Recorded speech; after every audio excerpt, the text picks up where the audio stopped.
Alrighty, guys. So welcome back. This is a bit of a strange one, really, because I've just realised that the channel is called Rex to Rides, and what it's actually about is buying. Something has to be in the perfect state of disrepair for for it to actually qualify for a project on this channel. Um, if it's just financially not viable to repair, then there's no point really. I mean, you really are going to just struggle. And so it's got to be, excuse the language, it's got to be a certain amount of fact so that you can buy it at a good price, but it's on the road, and that on the road is is a crucial bit. If it ain't on the road, and if you can't actually do most of the work yourself, then it just doesn't qualify. So yeah, we got our license this car up. We all roadworthy, everything's good. Um, and if we'll have a look inside, I've been in it a bit. Um, that's me in the mirror, and hello me.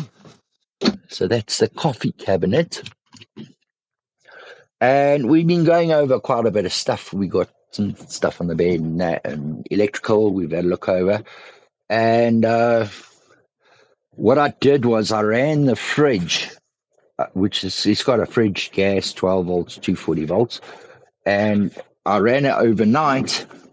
And in the morning, my 2 liter was frozen solid. Um, so I've checked now. The seal is buggered, so it's running over. It's a nice fridge, and I suppose you can get a new seal in that.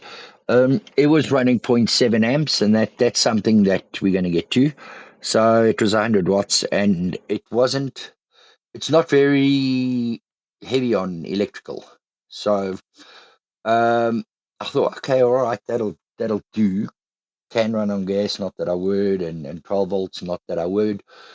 But all right. So the plan for today was to build in over here some kind of bedside cabinet so that I can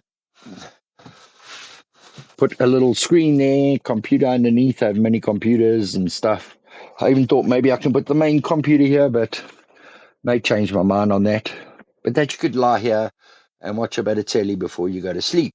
And that was the plan for today, but we got a bit stymied with this.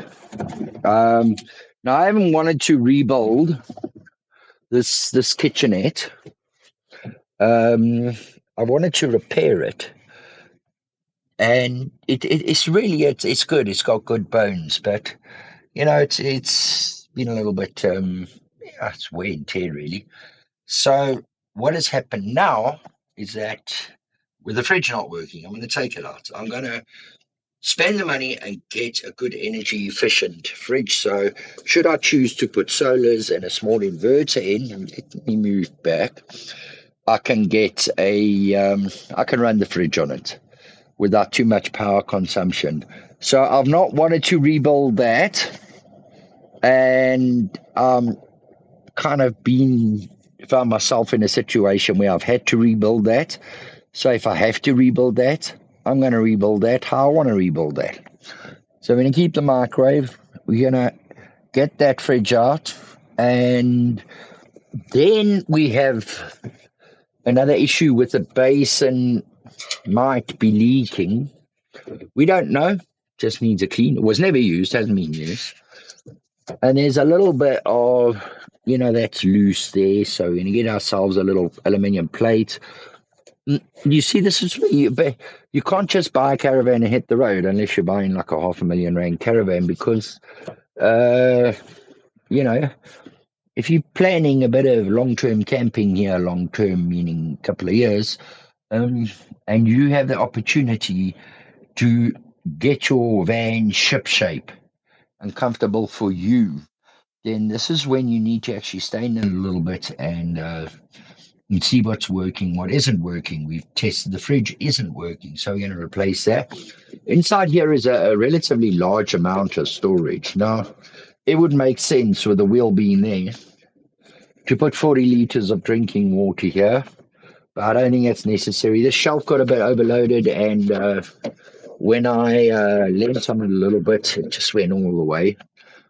And so I need to repair or replace the shelf, maybe just its bones or something, But I can actually now take it out and I can access all the water, everything, see, because I see there's a little cable going up to the tap, which tells me there's a pressure pump in here somewhere, or was. Um, so, most of a caravan is super thin, obviously for weight. So I can't just screw something on there.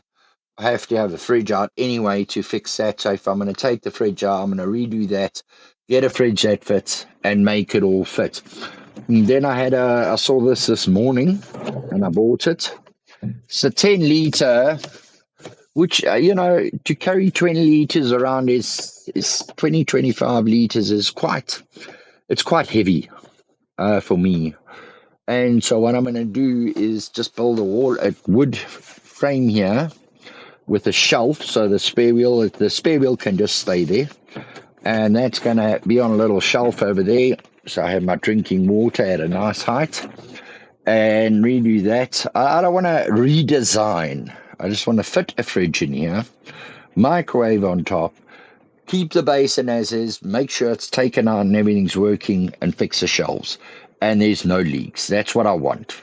Then we can attend to these repairs over there and building a shelf in. I'll just put that bin in for now, because this is a small space. You want to keep your working space as clean as possible.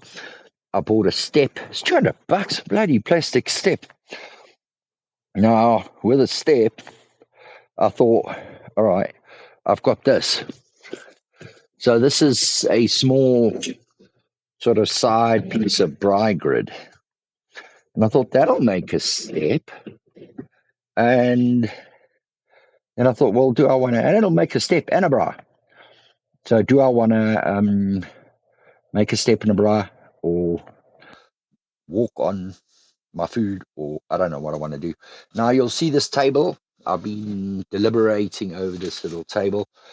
This is actually a piano chair, and it was my spray painting table. So this is what I use to put paint and stuff on, mix it. It's wood. It's got a little space underneath. And I wanted to sand it down and paint it.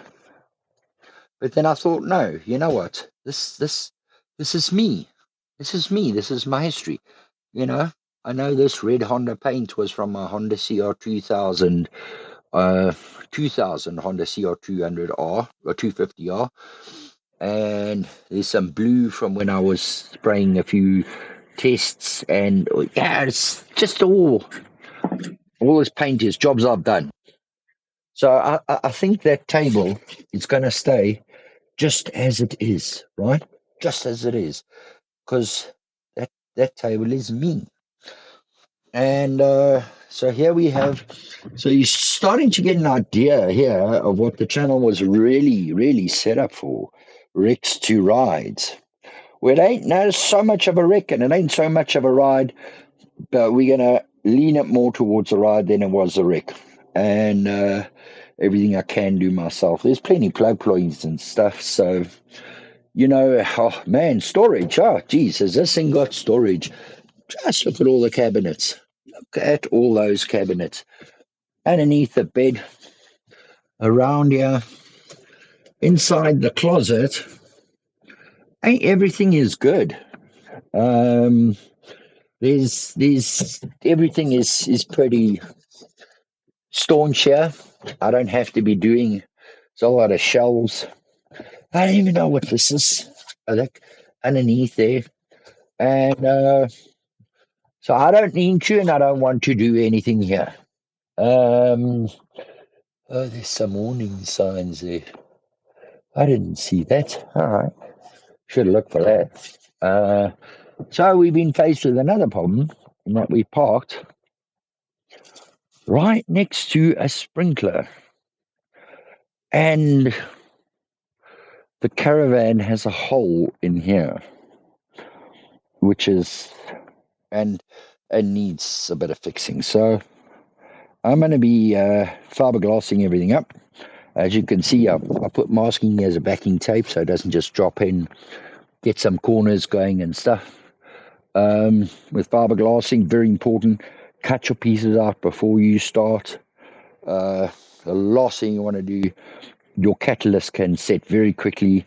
Last thing you want to do is have to sit and cut things and you come back and your catalyst is solid. So make sure you've got some extra bits available. Your scissors are there. You sand it down a bit and your brush, everything set to go. So we're good to go. So I kind of think that this is the priority right now, is to get that waterproofed when the sprinklers get on. And then what I want to show you inside here, very nice little tool I made. Now, this is something that you didn't know you needed. And what it is a short extension. It's got a Janus coupler on one end, and a plug on the other, 25 amp wiring. Now, this will tell you how many watts your caravan now. Currently, I know I'm doing 39.7 watts. And there you can see 2.44 kilowatt hours. Now, that is, I reset this yesterday afternoon. I turned the fridge down to 5. I ran it overnight. It froze up and it used 2.4 units, really. That's in your units. And then it's got your current voltage here. It's not really something you're going to use. Down here is amps. And then a power factor, which is how much power this thing uses to run. So what's very important here is there are three things. How many watts you are running and how many amps you're running. Because your amps, you don't want to be exceeding 10 if you're plugged into a 10 amp power supply at a campsite. And your watts is going to help you. Now, watts is basically volts times amps. It gets a bit complex with power factors and everything. But watts is volts times amps.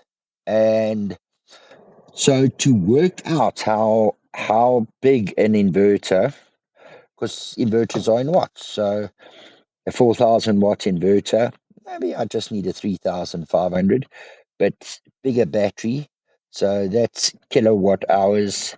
And then with my amperage and my wattage and everything, I can work out how long a battery is going to last me overnight. Before the solars can kick in, or if it's temporary, or what exactly. So I'll put some tape on, and I'm going to get you some fiberglassing now. Hopefully I don't overmix the resin, but let's get this thing waterproofed first, because that's priority number one. And then we can start looking at fridges in the week and get cracking. Well, today I'm going to go get the toilet, porta potty, and but we can get cracking on that kitchen. I can't do anything about the kitchen until I have a fridge that fits. Worst comes to worst, I can get this repaired, but I do want something new. So, guys, that's just a bit of an update, and thanks for watching.